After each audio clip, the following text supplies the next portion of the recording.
I increased contact stiffness, and penetration got worse.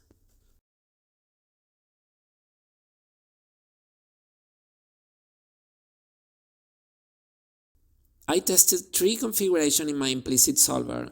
Case 1, velocity contact penalty factor 5. Gap penalty factor 0.01. Result, high penetration and stable conversions.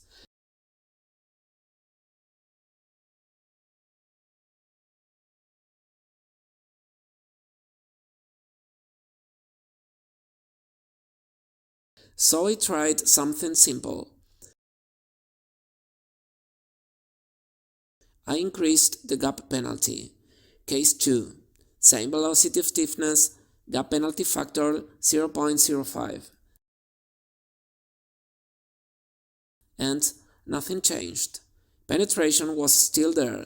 Solver behavior was basically the same.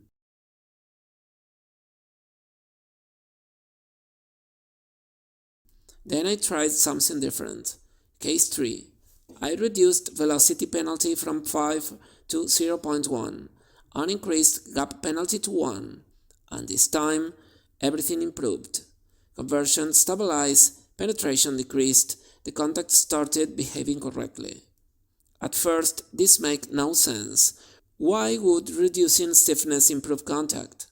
Because the issue wasn't just stiffness, it was how the forces were distributed.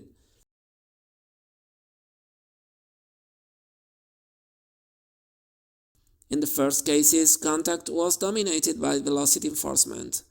The gap contribution was small, almost irrelevant. So even if I increased the gap penalty, it didn't matter. It was being masked.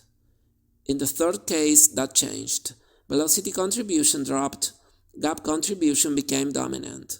Now the solver was enforcing precision properly, not just reacting through velocity. So this wasn't just about conditioning, it was about balance. If one part of the formulation dominates, the rest becomes ineffective, and in my case velocity contact was overpowering the gap term.